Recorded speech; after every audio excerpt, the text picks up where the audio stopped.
حضور کی شان اقدس اور عقیدہ رسالت کا ایک باب اور ہے، وہ یہ کہ آج ہم میں سے کئی لوگ ہم میں اس بات سے بھی گھبراتے ہیں کہ حضور کو وسیلہ بنانا چاہیے یا نہیں۔ آقا اپنی پیدائش سے پہلے بھی پوری کائنات کا وسیلہ تھے، ولادت کے بعد بھی ساری کائنات کا وسیلہ ہے، اور وفات کے بعد بھی قیامت تک حضور ساری کائنات کا وسیلہ ہے۔ آپ سمجھے میری بات؟ اور یہ خیال کہ توسل کا کوئی بیان نہیں ہے عقیدہ دین میں اور توحید میں، یہ بھی انکار۔ وسیلہ کا لفظ کسی نے نہیں کرا، خود وسیلہ کا لفظ قرآن نے دیا ہے، اور ارشاد فرمایا گیا یا ایھا الذین آمنوا اتقوا اللہ وابتغوا الیہ الوسیلہ وجاہدوا فی سبیلہ لعلکم تفلحون۔ ایمان والو، اللہ سے ڈرو اور اللہ کا قرب پانے کے لیے اس تک کوئی وسیلہ تلاش کرو۔ سورہ مائدہ آیت نمبر 35، پھر اللہ پاک نے فرمایا اولئک الذین یدعون یبتغون الی ربہم الوسیلہ ایہم اقرب ویرجون رحمتہ۔ یہ لوگ جو پوجا کرتے، عبادت کرتے ہیں، کچھ لوگ ملائکہ کی، فرشتوں کی پوجا کرتے ہیں، کچھ لوگ جنات کی کرتے تھے، کچھ لوگ حضرت عیسیٰ کی، کچھ حضرت عزیر کی، کچھ ان کے بت بنا کے پوجا کرتے ہیں۔ قرآن نے کہا جن کی یہ عبادت کرتے ہیں، خواہ وہ حضرت عیسیٰ ہیں یا حضرت عزیر، خواہ وہ جنات ہیں یا ملائکہ جن کے بت بنا کے عبادت کرتے ہیں، قرآن نے کہا ان کا اپنا عالم یہ ہے کہ یبتغون الی ربہم الوسیلہ، وہ خود خدا کا قرب چاہنے کے لیے وسیلہ تلاش کرتے ہیں۔ ایہم اقرب، کہ کون خدا کے زیادہ قریب ہے تاکہ اسے وسیلہ بنائے اور خدا کا قرب پالے۔ تو قرآن مجید نے اللہ کے مقرب بندوں کو وسیلہ بنانا قرآن نے نص کے ذریعے واجب بنا دیا۔ ارے وسیلے کو عقیدہ توحید کے خلاف سمجھنا یہ قرآن کا انکار اور شریعت قرآنی کی جہالت۔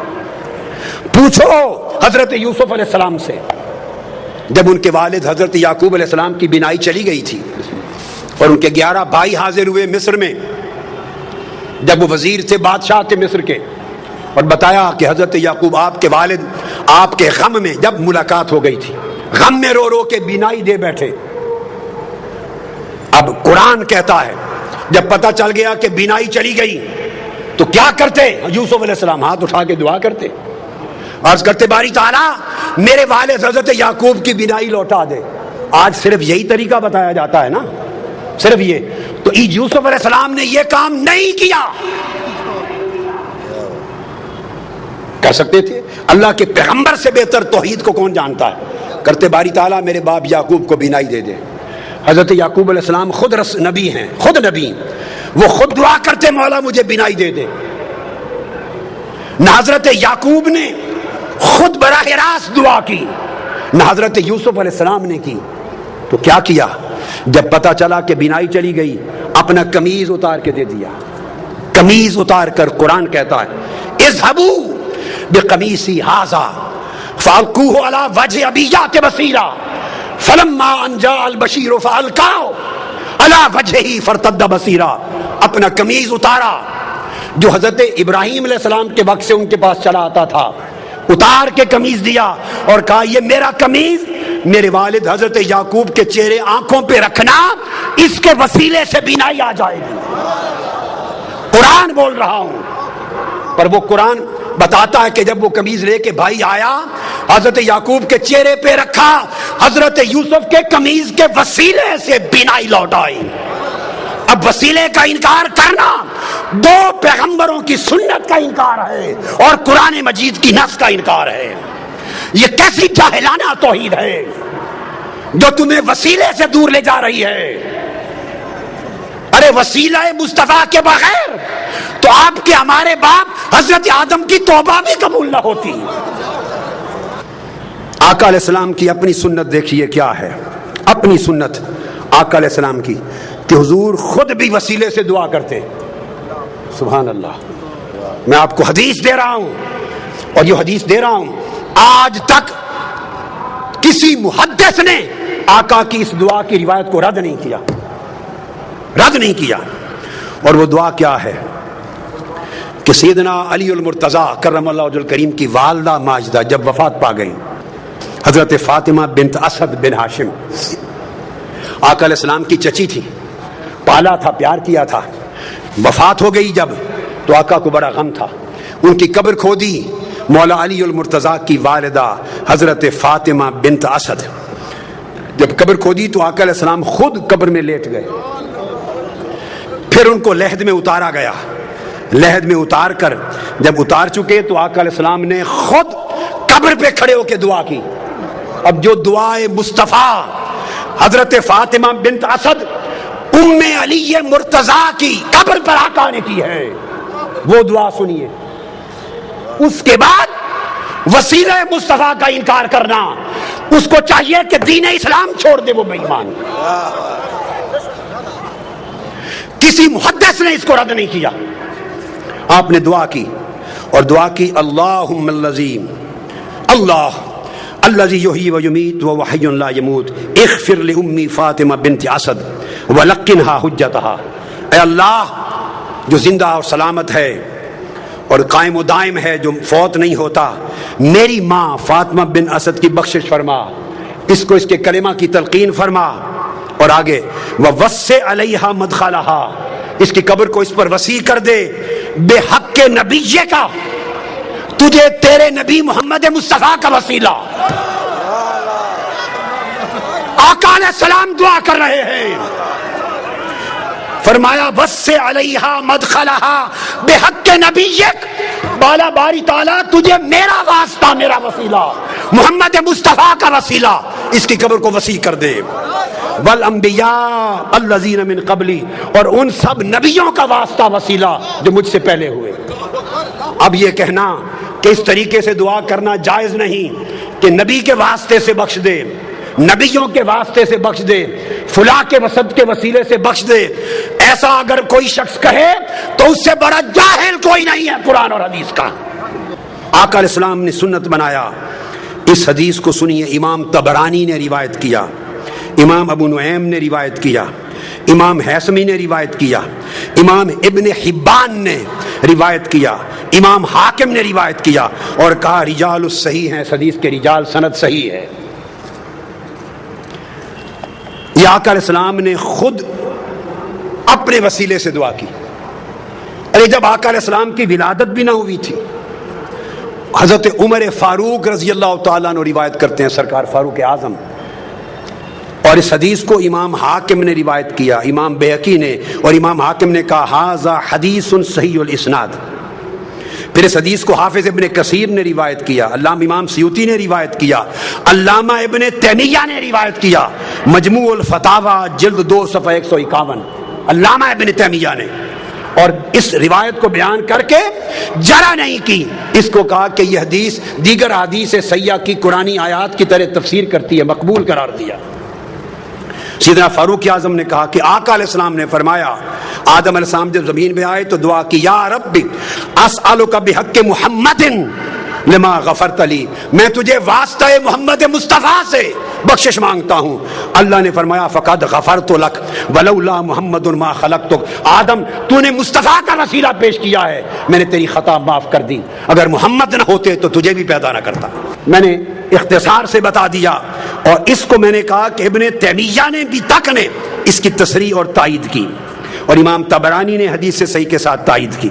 اب میں اگلا حوالہ دے رہا ہوں، عبداللہ ابن عباس روایت کرتے ہیں، قرآن مجید کی آیت ہے، قرآن مجید کہ بنی اسرائیل جب لڑائی کرتے تھے اوس اور خزرج کے مقابلے میں یا کفار کے مقابلے میں، تو فتح یابی کے لیے آقا علیہ السلام کا وسیلہ پیش کرتے تھے۔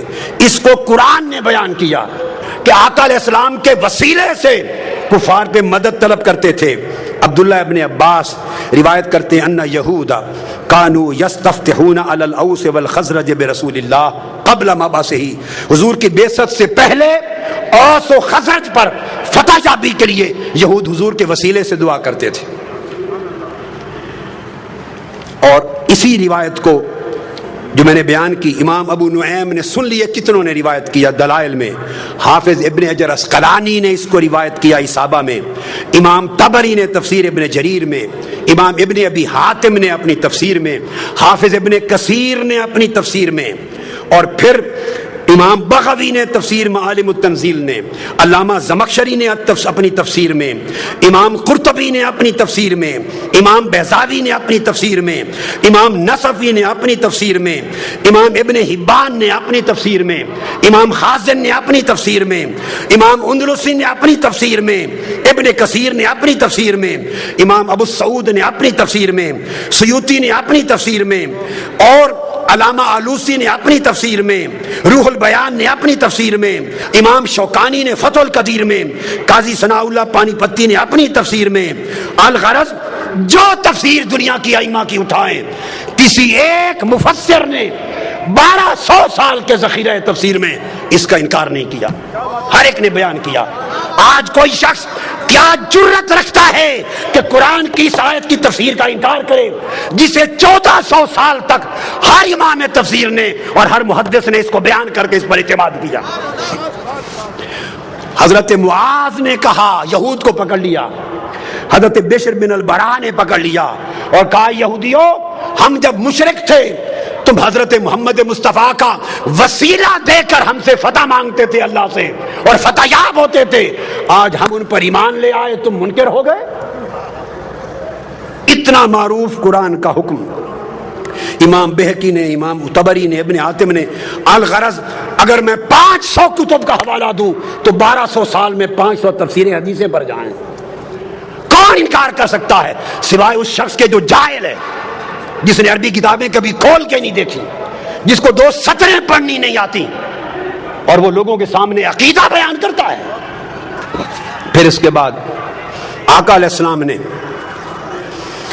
السلام نے حکم دیا، جو تو عمل تھے۔ حضور علیہ السلام کی بارگاہ میں ایک نابینا شخص آیا، عثمان بن حنیف روایت کرتے ہیں، عرض کیا یا رسول اللہ میں نابینا ہو گیا ہوں، دعا کر دے میری بینائی آ جائے۔ مختصر کر رہا ہوں۔ آقا نے فرمایا چھوڑ دوں آخرت کے لیے اچھا ہے یا کر دوں؟ نہیں آقا دعا کر دے ٹھیک ہو جاؤں۔ میرے آقا نے فرمایا پھر میں دعا نہیں کرتا، تمہیں دعا سکھاتا ہوں تاکہ قیامت تک میری امت کو دعائے وسیلہ مل جائے۔ دعائے وسیلہ تاجدار کائنات نے سکھائی۔ کون ہے مصطفیٰ کی سکھلائی ہوئی دعائے وسیلہ کا جو انکار کرے؟ آقا نے فرمایا گھر جا، وضو کر دو، نفل پڑھ اور یوں دعا کرنا، اللہم انی اسألک واتوجہ الیک بمحمد نبی الرحمت یا محمد، پکارنا میرا نام لے کر، انی قد توجہت بک الی ربی فی حاجتی ہذہ لتقضی اللہم فشفع فی، دعا کرنا ہے اللہ میں تجھ سے سوال کرتا ہوں اور تیری بارگاہ کی طرف متوجہ ہوتا ہوں، نبی رحمت حضرت محمد مصطفیٰ کے وسیلے سے، حضور کے واسطے سے۔ یہ کہہ کر آقا نے فرمایا پھر مجھے پکارنا، کہنا یا محمد۔ آج لوگ کہتے ہیں کہ حضور کو پکارنا جائز نہیں۔ ارے جائز ناجائز کا کی شریعت آپ نے اور میں نے بنائی ہے، جائز ناجائز والی شریعت مصطفیٰ نے بنائی ہے۔ یہ حق نہ تجھے ہے نہ مجھے ہے، یہ حق مصطفیٰ کو ہے۔ مصطفیٰ خود فرمائیں گھر جا کے دعا کر کے مجھے پکار کے کہنا یا محمد۔ تم حضور کے منکر ہو۔ یہ کہہ کر انہوں نے دعا کی یا محمد، آپ کے وسیلے سے اللہ سے مانگتا ہوں۔ تو پھر حدیث پاک میں آتا ہے آگے اس نے حضور کے وسیلے سے دعا مانگی۔ عثمان بن حنیف کہتے ہیں ابھی ہم بیٹھے ہی تھے، مجلس ختم نہ ہوئی تھی کہ وہ شخص بینا ہو کر پلٹ کر آ گیا مصطفیٰ کی بارگاہ میں۔